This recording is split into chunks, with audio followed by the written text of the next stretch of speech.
안녕하세요. 얼마 전 파혼한 30대 여성입니다. 여길 찾아오기까지 정말 많은 고민을 했어요. 혹시 누군가 제 이야기라는 걸 알아챌까봐 걱정도 되었고요. 하지만 혼자서는 이 마음을 어떻게 다뤄야 할지 도무지 알 수가 없어서 사연을 적어봅니다. 저와 남자친구는 지인의 소개로 만났습니다. 저는 원래 소개팅으로 사람 만나는 걸 좋아하지 않지만 지인이 하도 간곡하게 부탁해 나간 자리였지요. 지인 말로는 지인이 남자친구에게 크게 신세를 진 일이 있었답니다.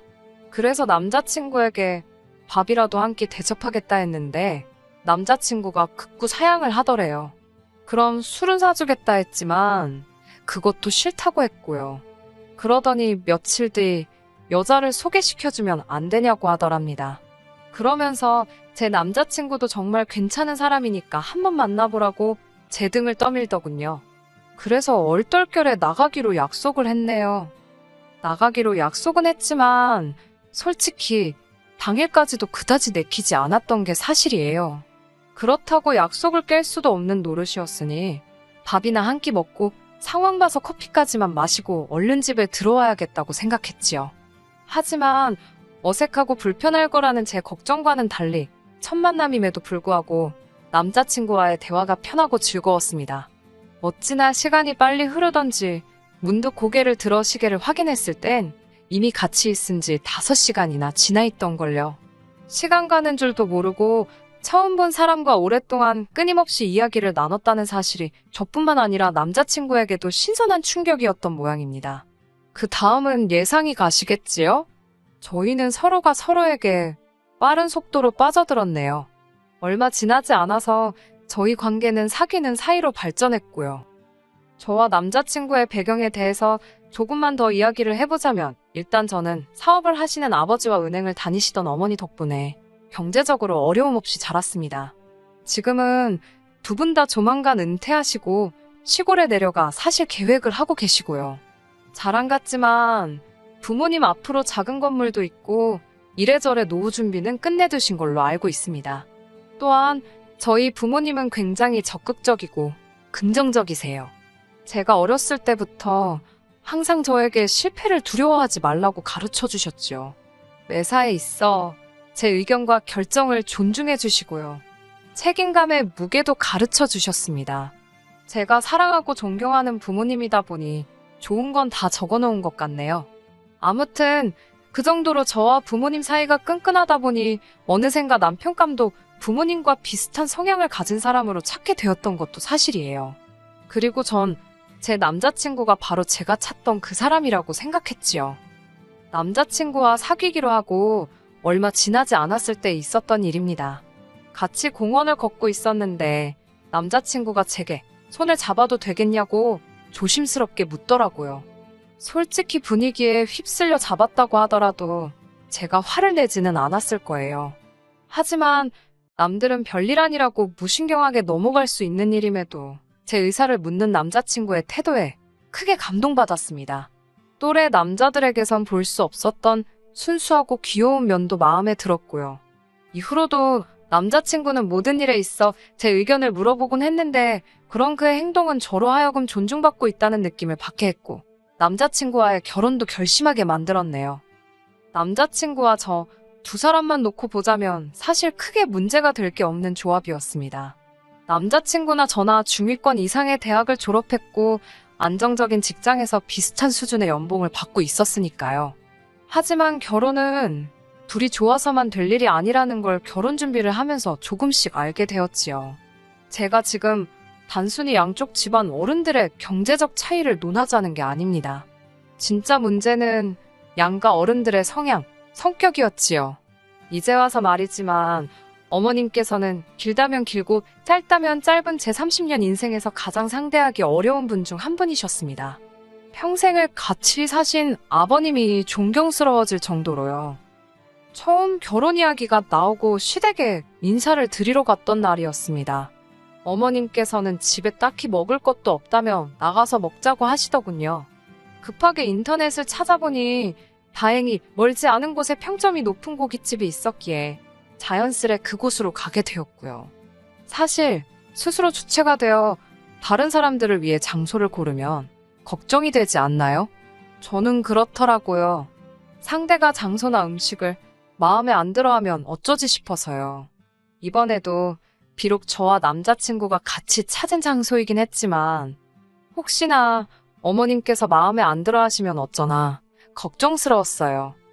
설마 했지만 어머님은 정말 인정사정 없으시더라고요.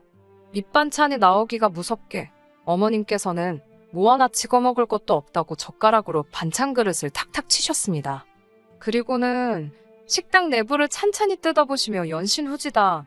누가 이런 데를 와서 돈 주고 먹냐와 같은 말들을 거침없이 반복하셨지요. 곧이어 고기가 나오자 어머님께선 또다시 딱 봐도 고기가 핫질이라며 이거 다 싸구려 양념으로 번복해 놓은 거라고. 아이고. 행여나 주인이나 직원이 듣는 건 아닌가. 제 뒤통수가 다 뜨겁더라고요. 식사를 시작하기도 전에 초부터 치시니 김이 팍새기도 했고요. 식당에 도착했을 때까지도 제가 계산해야겠다 생각하고 있었는데 어머님이 하도 싫은 소리를 하시니까 돈도 내기 싫어지대요. 이건 뭐 돈은 돈대로 쓰고 막말로 맛대가리 없는 거 사줬다는 소리나 나오겠다 싶어서요. 결국 남자친구가 계산했습니다. 게다가 어머님께서는 식사를 하는 동안 저에게 직장 생활이라던가 임신에 관해 거침없이 물어보셨습니다. 저는 직장 생활은 계속 할 것이고 아이는 신혼 생활을 즐기다 가지려고 한다고 평소에 남자친구와 이야기하던 대로 말씀드렸지요. 어머님께서는 그러자 이렇다 저렇다 이유도 없이 무조건 그건 아니랍니다. 그러면서 결혼하면 바로 연년생으로 아들, 딸 낳고 회사는 애들 초등학교 들어가면 관두라대요. 엄마라는 사람이 밖으로 돌아서 애한테 좋을 게 없다나요. 평생 전업주부이셨던 어머님이 그런 말씀을 하시니 문득 평생 직장을 다니신 저희 어머니가 떠오르면서 기분이 좋지는 않더군요. 참고로 어머님께선 저희 부모님이 무슨 일을 하시는지 알고 계셨던 상황이었습니다. 처음 인사드리는 자리에서 어머님은 영 불편해 보이셨고 저도 기분이 좋지 않았기에 솔직히 결혼은 당장은 무리겠구나 싶었습니다. 하지만 이튿날 남자친구가 어머님께서 상견례 날짜를 잡으라셨다며 연락을 해왔더군요. 저는 생각지 못한 상황에 좀 당황스러웠고 동시에 왠지 찜찜한 마음을 거둘 수가 없었네요. 그렇게 시댁에 인사드리고 2주 만에 상견례까지 하게 되었습니다. 솔직히 별 소득은 없었어요. 어머님께서는 저희 아버지가 하시는 사업이라든가 노후 준비는 어떻게 되어 있는지와 같은 말 그대로 저희 부모님 재산에만 궁금한 게 많으셨지 곧 며느리가 될 저에겐 별다른 질문도 하나 하지 않으셨거든요. 특히 저희 결혼에 돈을 얼마나 보태실지와 같은 불편하지만 꼭 해야 하는 이야기가 나올 때면 뜬금없이 딴소리를 하시는 게 문제였지요. 당신 친척 중 누가 무슨 사업을 하네. 그 사람 재산이 어떻네와 같은 세상 쓸모없는 이야기만 늘어놓으셨거든요. 결국 보다 못한 저희 부모님께서 그런 구체적인 이야기는 저희를 통해서 하자고 하시며 자리를 정리했네요. 그런 연유로 남자친구와 저는 불편하지만 솔직하게 소위 주머니 사정을 오픈해야만 했습니다. 사실 이미 연애 기간 동안 반반으로 데이트 비용을 부담하고 있었고 서로 연봉도 대충은 알고 있는 상태였기 때문에 제 나름대로 남자친구가 얼마 정도는 가지고 있겠다라고 예상한 범위가 있었어요. 그리고 남자친구가 평소에 입버릇처럼 어머님이 자기 장가갈 때 1억을 보태주실 거라 하셨다고 말해왔기에 최소한 1억 5천은 넘게 해오지 않을까 생각했습니다. 그런데 남자친구 말이 자기가 가져올 수 있는 건 1억이 전부라대요. 솔직히 좀 충격이었지요. 남자친구는 눈치가 있는 건지 없는 건지 저더러 자긴 1억 8천이랬지. 잘됐다 이러는 거예요. 어이가 없어서 제가 반반 결혼하기로 하지 않았냐. 나도 1억만 해가겠다 했습니다. 아니면 당신이 8천을 더 해오라고요. 솔직히 연애하는 동안 데이트 비용을 반반 부담했던 건 남자친구의 의견이었어요. 저도 물론 남자가 데이트 비용을 다 내야 하고 결혼할 땐 집도 사와야 한다는 식으로 생각하는 사람은 아닙니다. 다만 제가 언짢았던 건 연애 기간 내내 반반 타령하던 남자가 막상 결혼할 때 되니까 좋아하던 반반은 어디 걔한테 줘버렸는지 말을 바꿨다는 거지요. 결국 남자친구 1억과 제 1억을 합해 총 예산 2억으로 이야기가 마무리되었는데 이후로 남자친구는 전에 없던 불평을 하기 시작했습니다. 그것도 묘하게 신경 거슬리게 궁시렁 거리는 거예요. 돈 이야기가 오가고 난 이후로 남자친구는 걸핏하면 마치 저에게 들으라는 듯이 우리 둘이 합쳐서 2억밖에 없다며 2억으로 직구하고 혼수하고 어떻게 다 하냐고 투덜거리면서요. 나중에는 진짜 조용히 하라고 소리라도 지르고 입이라도 때려주고 싶은 지경이었지요. 결혼 준비하면서 싸우는 커플이 많다더니 우리도 별 수 없네 싶기도 하고 이 무렵부터 남자친구에 대해서 조금씩 다시 생각하게 되었던 것 같아요. 돈을 어디다 어느 정도 쓸 건지 정한 이후로 한 달 넘게 발품, 눈품, 손품 팔아가며 집을 알아보고 다녔습니다. 하지만 한정된 예산으로 전세를 구한다는 게 정말 쉬운 일이 아니던걸요. 하지만 하늘이 무너져도 솟아날 구멍이 있다잖아요. 정말 운명처럼 회사에서 멀지 않은 역 근처에서 주변 시세보다 한참 저렴한 아파트 한 채를 발견하게 되었습니다. 심지어 전세도 아니고 매매였고요. 여전히 저희가 가진 예산보다 비싸긴 했지만 충분히 투자할 만한 매물처럼 보였습니다. 그래도 거의 한 달 가까이 시간을 쏟으며 나름 공부 아닌 공부를 한 덕분이었지요. 젊은 부동산 중개사는 그 매물이 좋은 거라고 생각하지 않는 눈치였어요. 그래서인지 뜨뜻미지근한 반응이더라고요. 하지만 전 왜인지 모르게 점점 마음이 급해졌습니다. 누군가 제 앞에서 채갈까봐 걱정이 될 정도로요. 그래서 바로 어머님께 연락을 드렸네요. 부동산에 관심이 많은 저희 부모님이 아니라 남자친구 어머님께 전화를 드린 이유는 얼마 전 상견례 장소를 잡으면서 한바탕 난리가 났었거든요. 상견례 장소와 날짜, 시간 등이 괜찮은지 어머님께 여쭤보려고 전화를 몇 번이나 드렸는데 어머님께서 도통 받지 않으셨어요. 이후로 한참을 어머님 전화만 기다리다가 정말 별 의미 없이 저희 어머니께 연락을 드렸습니다. 다행히 저희 어머니께선 전화를 바로 받으셨고 상견례 장소와 날짜, 그리고 시간 등이 괜찮은지 간단하게 여쭤보았지요. 어머니께서는 저희랑 남자친구 부모님이 편한 시간에 당신이 맞추신다 하셨고요. 전화를 걸었다 끊기까지 정말로 2분도 안 걸렸을 거예요. 이후로 1시간쯤 흘렀을까 어머님께 전화가 걸려왔습니다. 무슨 일로 전화를 했던 거냐고 물으셔서 상견례 장소랑 시간 때문에 전화를 드렸다. 저희 부모님은 괜찮다 하시는데 어머님 아버님은 어떻게 생각하시냐고 물었습니다. 그러자 어머님께서는 잠시 말씀이 없으시더니 저더러 다 결정해놓고 지금 시부모한테 통보하는 거냐고 물으시더군요. 제가 그럴 리가 있겠냐고 그런 게 아니라 라며 상황을 설명드렸지만 어머님은 아예 귀를 막고 계신 것처럼 전혀 듣고 계시질 않으셨어요. 모든 일에는 순서가 있는 법이라며 뭐든지 어른들끼리 먼저 상의를 하고 그 다음에 어른들이 저희에게 통보를 하는 거지 저더러 주제넘게 나서지 말라셨어요. 그리고 앞으로 결정할 일이 있으면 무조건 당신한테 먼저 연락을 하라시대요. 지금이야 어머님의 말씀이 말도 안 되는 억지라는 걸 알지만 그때는 제가 정말 뭘 모르고 큰 실수를 한 건가 싶어서 죄송하다고 사과까지 드렸습니다. 하지만 이번에도 어머님은 전화를 받지 않으셨고 도무지 기다릴 수가 없었던 저는 결국 일을 저질러 버렸습니다. 일단 제 통장에 있던 돈을 이체하고 집을 계약해 버린 거지요. 계약하는 동안에도 남자친구가 옆에서 어머님께 몇 차례 전화를 걸었지만 어머님께서는 단 한 통도 받지 않으셨고 오는 전화도 없었습니다. 그날 저녁 남자친구와 저는 양쪽 집안의 집을 계약했다는 소식을 전했습니다. 저희 부모님은 큰 숙제를 끝낸 것 같겠다며 고생했다고 이제 집주인이네라며 축하를 해주셨어요. 그리고 이런저런 조언을 해주셨지요.